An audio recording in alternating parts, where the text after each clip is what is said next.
And we are live Good with morning. Bogdan from Cyprus. Hey Bogdan, how's it going? Hey, everyone's going very well. How about yourself? Not too bad. I'm currently in Vienna. It's beautiful, Very nice. but we are both home on islands, That's right. That's right. and we are here to just have a little casual chat. Basically, I'm a bit overdressed, but I mean, we want to give the best of ourselves when we talk with people. So Bogdan, you can enjoy my suit. I'm definitely enjoying it. That's for sure, Dan. Would you say how important is marketing in Bitcoin and blockchain at the moment? Well, marketing in the sense it's super important for the first basic essence of getting awareness out there. But when we're talking specifically about marketing, there's different types of marketing that people are misusing and misunderstanding. They want to use traditional marketing ways for getting the blockchain word out. Where actually in this new digital age, the marketing goes a little bit reverse engineered, and it's more getting the community in out than going out to the bigger stage. So it works in a parallel. So it's a very interesting development of how marketing is progressing into a different shape and form that it used to be. We can maybe talk a little bit about it later. Yeah. First, let's introduce you a little bit. You did some marketing actually, right? Some luxury marketing. Correct. You're home in Cyprus, As a and master, as a tell us that, maybe tell us a little bit about your way into Bitcoin. So my way into Bitcoin, so I was a late bloomer, you could sort of say call it. I heard about Bitcoin a few years ago when I was studying back in London about 2012 and 13, but I didn't pay too much attention. There was this whole period of this new digital currency, the new way of finance. Yeah, But it's also a great learning. First of all, that you don't listen to it. If you're in university in 2013, then they don't tell you about it. correct, correct. So it was all through alternative media sites, and I didn't pay too much attention, so it wasn't, so to say, mainstream.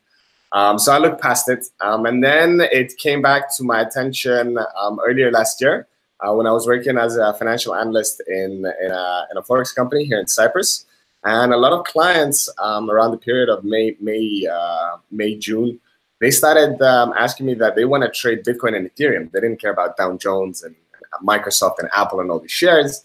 They were all starting to hear about this digital crypto revolution that's coming, and everybody kind of wanted to be a part of it. And to every client that said they wanted to trade Bitcoin and Ethereum, I asked a simple question. I said, well, can you explain to me what are you actually trading on? What is Bitcoin? What is Ethereum? And not a single client could answer the question. They said, well, it's a digital currency, but I don't know more than that. So through that, I started analyzing, looking online, researching for an educational blockchain consultancy that I could recommend to my previous clients, and for myself also to look more into it, because through the clients, I started reading more into it. And as being a financial analyst, you're all about going deep down in the rabbit hole. And the more I was reading, the more I was getting interested, and the more late nights were staying up, and I was going all, crazy over it. So through all this research, I found out That's my second question. Can you go into detail about that? Like what was pulling you into the rabbit hole basically? What's the fascinating thing for you in the Bitcoin? fascinating thing to me was ever since I was born, I was always traveling the world, and the world is a very small place, but it was very disconnected, and it was very diversely different from other parts. And with blockchain, what it suddenly opened up, it was kind of the collapse of barriers, that essentially with this technology, we can all become one, and we can all help out each other no matter where we live in the world, and use the best resources to make our lives the best as possible for the whole of humanity, not a specific country or a union or whatever political term you want to put in it. So it was this whole endless possibilities with connecting with everyone, because internet I see blockchain as internet started this digital leap, but blockchain is actually finishing, putting the foot down into it, because internet allowed us to communicate with everyone, but we couldn't exchange assets, or we couldn't exchange services and get rewarded for them. But with blockchain, this is all possible now. Yeah, sounds awesome. I think that's a story that many share, you know, and then you find out you're fascinated, and the logical next step is to start something. And that's actually also how we met, because I came down to Cyprus and we met and we had a Bitcoin meetup basically. And I said, hey, why don't you also do the same thing that I did in Malta, starting the Bitcoin Club Limassol, and it still exists. How is it That's right. going? And it's going strong. It's going strong. It's going strong, awesome.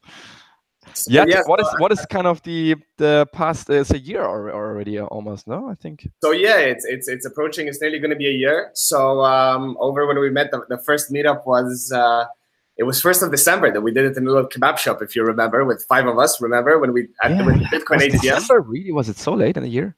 I It come was up. the 1st of December because the conference was 30th of November, and 2 days later, you launched out the page and everything. You said, okay, we got to do it. There is, you're the man for it, and so spontaneously it turned into something that today there's a lot of people that highly value the community that we're building, and we are currently doing no marketing whatsoever on Facebook ads or whatever. It's all through word of mouth and really getting people that really want to learn about it, not just hear what is the hype, get speculative people in, where shall I buy, where shall I sell. So we did the first actual big meetup. It was 31st of January. So we actually went over ourselves. We booked out at a hotel on the coast, and we did it like a mini conference meetup. And we also had one CEO of an ICO, Kabiz Jafari, the CEO of EdgeCoin, which I think you also met in Cyprus at the conference. He was one of the speakers, showing people that blockchain is not just cryptocurrency, but there's also other use cases such as You have to pay for the advertising time, Bogdan. Correct. No, that's not the issue. It's all we are building it organically and slow because this is a marathon, right? It's not a sprint. I mean, the Facebook advertising, they don't work at all anyways, so you have to use word of They mouth. were banned and then they were unbanned now in the last few weeks. So now you can apply for like a license if you're a blockchain or a fintech company, and you can try and advertise, and they'll do like a filter check, and if they think it's okay, they'll push it through. So yeah, so we'll see. They're realizing that they can't control it, and that's why the whole ban came in the first place. To be honest, I'm not too against what happened because there was way too many scams happening and everybody was advertising this stuff that no one was verifying. And to be honest, I totally understand why Facebook blocked it in the first place. And there must be some sort of kind of guidelines, the same way as regulation. There has to be the same thing for social networks online. You can't just advertise anything because yeah, I mean, it's their platform, of course. It's just sad for honest people at the moment. It's blocked. But I wonder is because you mentioned, so the word of mouth, the word of mouth kind of saves you the ass, so to say. So you also talked that people are interested in price, buy and sell and stuff. What is the kind of narrative, or what is the story? What is the level of the people? Do you have people who really now are close to the community who come every time? And of course, So the big question is, are there also girls showing up to the meetup? And you do meetups also regularly, right? We do them weekly. So we do them every Wednesday, except for last Wednesday, which was kind of the bank holiday in Cyprus. Everybody's off work and everything, so we didn't do it. But every week we've been doing it since probably May. From about May, we started doing it on a weekly basis. We wanted to do it once a month. So we have around, I would say 15 regulars that come every week. And then we have new people that come join us, learn some stuff. And we have also some ladies present with us. Not so much. It's about, I would say 10, 20%. But there is occasional ladies that join. And it's very interesting to also see their point of view and what projects they're interested in. To talk about a little bit the background of the people that we have in our community. We have a few professional traders. We have people that work in the UN. We have a person from a bank. We have people from diverse parts of different industries. So it's very interesting to see different points of view and discussing different projects that are happening, different test nets, mainnets. We're also doing a little experiment. So where we're doing like a little, we're so to say doing like, I wouldn't call it the fun, but we call it the experiment, where we're putting a small input of 0.1 ETH, which is not so big of a sum, but it's a sentimental thing. And we're looking to invest it into an ICO as collectively and look into the project of keeping track and doing like a little experiment where everyone's engaged in a certain project. So we also have, took us a few weeks, but we developed a voting mechanism. So we have a 70-30 model. meaning that for any decision to pass by the club, there needs to be 30% of all the community. And out of those 30% that are there, 70% need to have an agreement on a certain decision. That sounds really interesting. So you know, the good thing about the community is it's very nourishing for your mind, right? So am I right that also in your case it's really like you meet on a weekly basis, which is pretty then a tight connection, and you kind of learn from each other, and then the most important thing, you actually researching and actively some people found that said, okay, I listened enough, I learned enough, now I want to do the step. I mean, of course, everybody, you know, should be invest or like should try out, play around with Bitcoin and coins and whatever, and like make their experience and then build up enough knowledge to make good decisions. But then, of course, people who are interested, who have some skill, they can finally do and participate in terms of creating something, right? So you really work on something. That's cool. Yeah, definitely. Cool. What's the maybe that follows up with that? What's the Bitcoin lifestyle in your eyes? The Bitcoin lifestyle. The Bitcoin lifestyle. To be honest, I couldn't give it a certain just one cap on the Bitcoin lifestyle. I would say the blockchain lifestyle is easing out your way of making your dreams a reality, making things that really essentially should have been in place for a long time, and now with the community that you have around you, essentially the possibilities are endless because it's not just you, one person, with this idea of creating something. So by having multiple people with the same vision and the same, sort of say, passion to make something out of this the technological phenomena, I think is essentially the lifestyle of freedom. I would term it, if you had to put one name, one word in it. That's actually very good. That's a very good explanation. Yeah, it's enabling creativity. You know what? The funny thing is also, I mean, I was here with a lot of people who actually invested way earlier than me, and therefore, you know, so if you're in a conversation that's like, yeah, what do you do? And they're like, yeah, at the moment, nothing really. So you're like, okay, you probably, you know, don't have to do anything. But the good part of it is that, you know, you could now argue, yeah, but you know, these guys that just want to get rich quick and you know, like it's so unequal. People have to work. But it's the opposite is true. Like people who got rich through quick to Bitcoin or like some project, most of the time, I would argue, not everyone, of course. I think there's still a lot of very dishonest people, very scammy people, and just people who are not really providing value. But there is also quite a lot of people who are rich or became wealthy through it, and who are completely grounded and really, as you know, said, they love the idea. They love the idea. And they become philanthropists, helping other projects build and make it possible for something that was impossible before this 2009 phenomenon. Yeah, that's cool. What's the status with Cyprus at the moment? So you mentioned you were in Forex, and then Forex became interested in crypto. Is there adoption happening? Is Cyprus becoming a crypto island? So Cyprus, funnily enough, for a long time was kind of on the back foot. The regulators, the banks didn't want to deal with it, so everybody was kind of in a we don't know what's happening here with a hands up in the air position.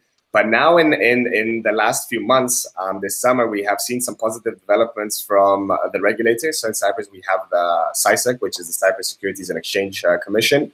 And they've actually launched an initiative of launching an innovations hub. So creating an actual, so to say, like a center, which will help blockchain, AI, and fintech startups evolve.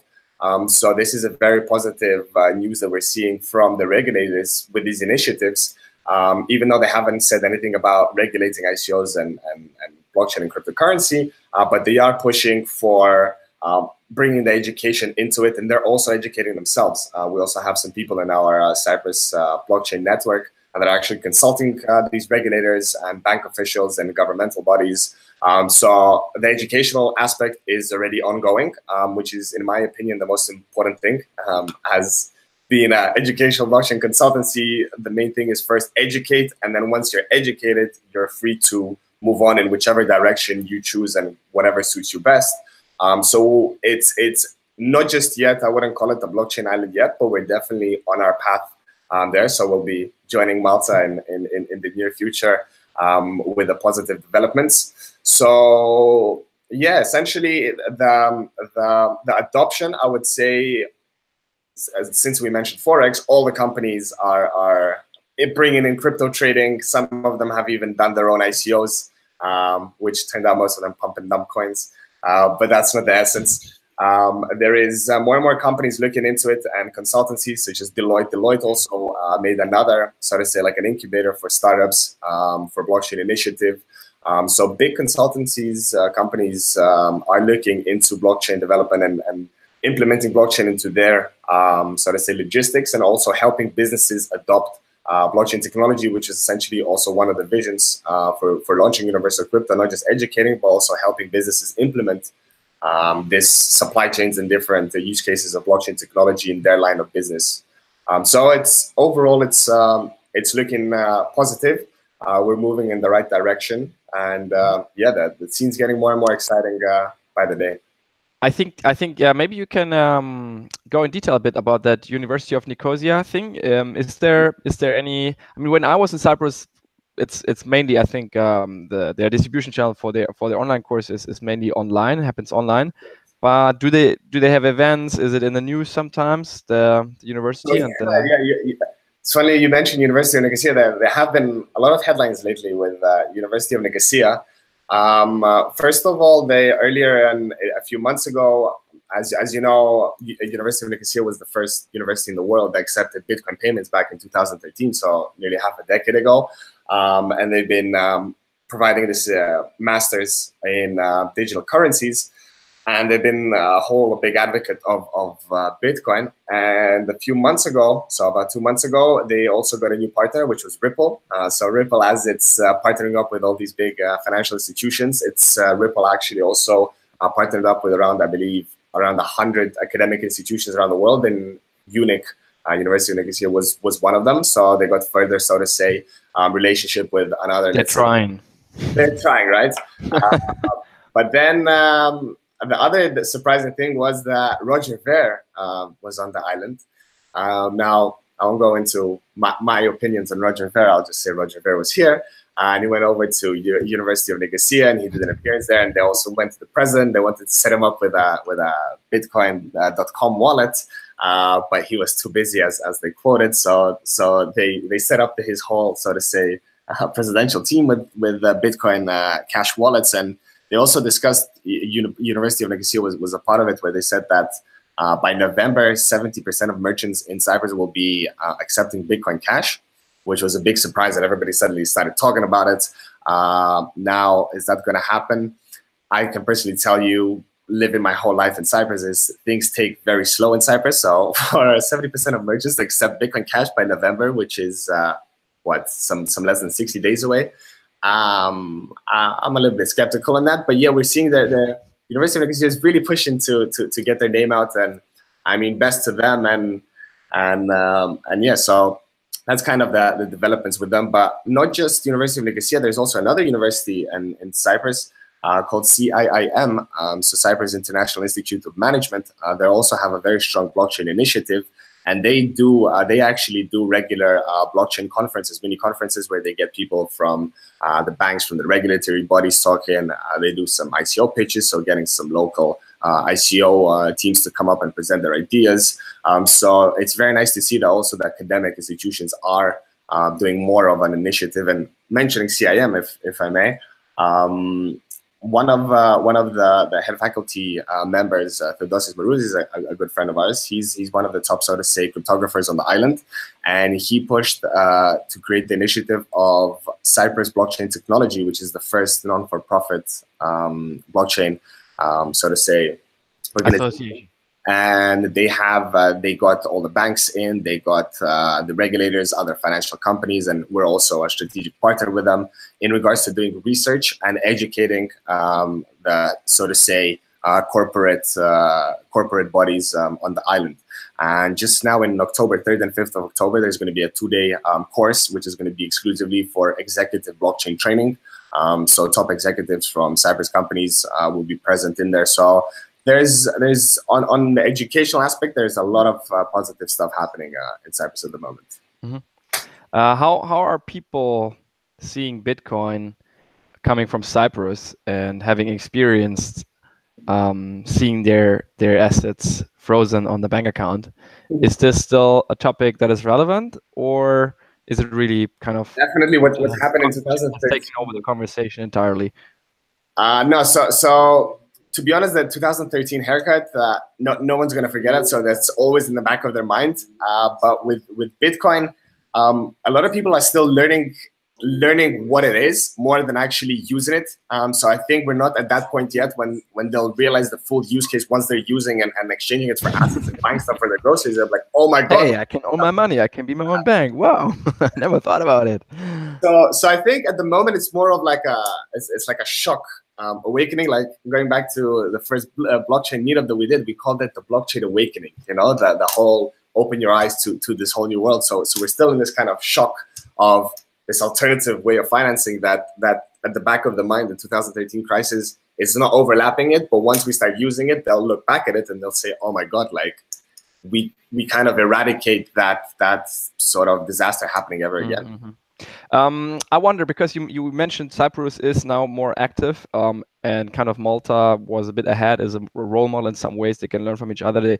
I think Cyprus, on the other hand, was more innovative when it comes to forex and stuff. Yeah. Do you see this happening? That really, for us users, for people who want to start a blockchain project, or who just believe that what really counts is that citizens of the world can use technology that is helping them to be free and to create and to save value and to transact value, that those technologies are independent, they're in the internet, and also the people are independent.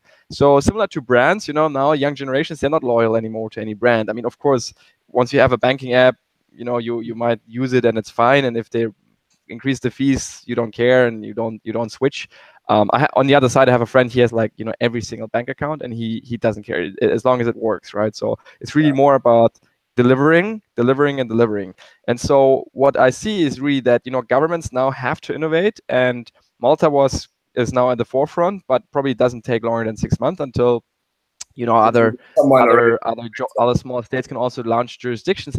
And then what we see is really a more competitive global world, which I think could help these projects to actually survive. Because on the other side is the big empires kind of cracking down with KYC and making it harder and harder and harder, and the banks also blocking onboarding and offboarding and stuff like that. What's your view on that? Well, my view is certainly that Cyprus is realizing now that they've sort of lost opportunity at the moment to Malta and Gibraltar with being the front runners to, let's say, being the most innovative jurisdiction, or so to say island. But now really the efforts are picking up and looking into, let's say, the future in the next 5 years. I see Cyprus perhaps even overtaken Malta and Gibraltar just due to the number of the population. So Gibraltar is what, 20,000, 30,000, and then we have Malta of 300,000, and we have Cyprus of 1.2 million. So just demographically, it is larger, and also Cyprus is like a melting pot also between the east and the west. We have a lot of people, Scandinavians moving, Germans, as you know yourself very well, Israeli companies, Russian companies, US companies. So we're kind of getting a very diverse community of different cultures here. So I think definitely there's going to be a lot of prospect moving forward, and certainly this is one of our missions to, as Universal Crypto, to help and reach this status of making the government really adoptive of new ideas and helping these new startups blossom. Because as you said, if we don't have these use cases and if people are not using it every day, well, essentially we can only talk so long for something if we're not actually using it. So no, we're really working hard on making Cyprus a blockchain island in the long term, for sure. This is a great finish line for the interview. Maybe a very last one. Today, will you go for a coffee and speak to a merchant and help him understand what's so beautiful about it, and maybe he accepts it? Indeed. So funnily, you talk about that. There's actually 2 pubs in Limassol that accept Bitcoin payments, and it was just through one of the seminars. So one of the team members, Patrick, he used to do educational seminars, and their kids of the pub owners came to a seminar and told their dads, and their dads actually accept Bitcoin now in their pubs through their wallet. So they don't have a POS system, but it's, if you want to pay in Bitcoin, you can come scan the boss's phone and you pay for your beer. So funnily you said about this, we are talking more and more to public places and introducing them to this technology to get the juices flowing and start thinking of alternative ways of making a living. And especially in Cyprus, we have a monopoly with the payment processing system, JCC, which every merchant hates. So we're kind of showing them the light to alternative payment processing. So we're definitely pushing the good word out. We're definitely doing that. Awesome. Sounds awesome. Bogdan, it was a big pleasure chatting with you as always. I hope we see each other soon. I think the next possibility is in November. After November, unfortunately, I'm in Asia, so I'm not sure if we can make it. If I can make it to your anniversary. Best of luck. Hopefully, you will do many more Bitcoin meetups in Limassol. I will definitely join you. Maybe I book a flight in October or something. But see you in November. And keep it up. Keep up the good work. Keep up the good vibes, first of all. And thank you so much. Thank you. Thank you for your time, Leon. It was a pleasure as always. And I'll see you soon. Awesome. Bye-bye. Have a nice one. Bye-bye. Have a nice day.